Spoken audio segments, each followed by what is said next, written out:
Bonjour Magali, alors pour répondre à votre question, c'est une activité qui me tenait à cœur depuis plusieurs années et j'ai souhaité la mettre en place auprès des tout petits pour voir un peu comment ça pouvait se passer au sein de notre structure et puis voir les réactions des enfants et ce que ça pouvait leur apporter.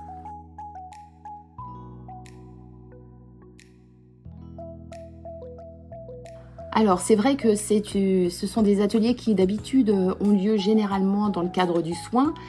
Mais je trouve qu'en petite enfance, il y a énormément de bienfaits également et notamment la première chose, c'est vraiment un développement d'observation chez l'enfant et aussi le développement de l'empathie.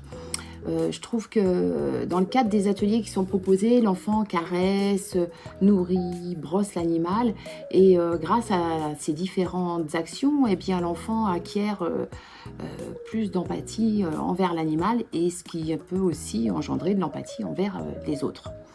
Ça, c'est la première chose. Après, la seconde chose, c'est aussi que ça permet aux enfants d'être un peu plus posés, plus attentifs, moins agités. Ils se sentent aussi souvent plus en sécurité en étant près de l'animal, en faisant des câlins, etc.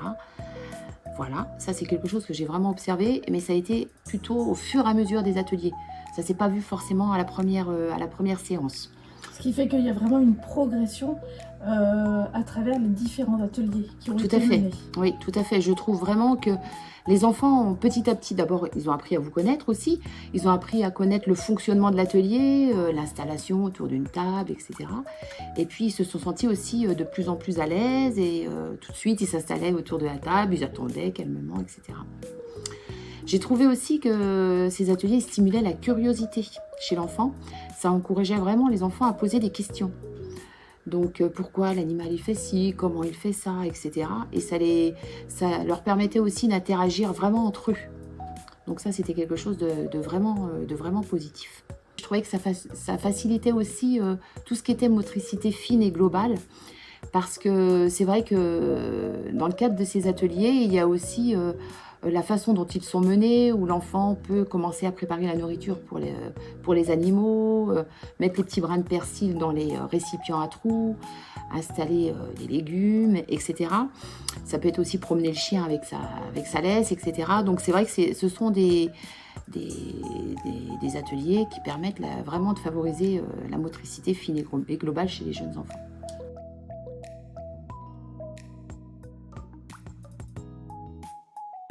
Au fur et à mesure des ateliers, il a vraiment acquis, je pense, un peu plus de confiance en lui. Et donc peut-être que ces ateliers peuvent apporter ça aussi.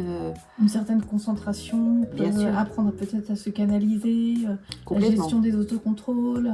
Tout à fait, je pense que ça peut apaiser ce genre d'enfants.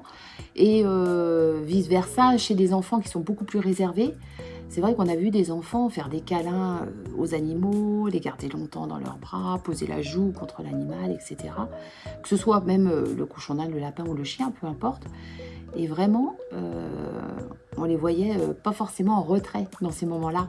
Alors, quand je parle comme ça, c'est pas forcément la première séance, hein, c'est aussi au fur et à mesure des séances avec une progression, y compris parfois des petits bébés qui peuvent nous étonner aussi dans leurs attitudes, où les assistantes maternelles pouvaient les rapprocher de l'animal, poser leurs joues, etc.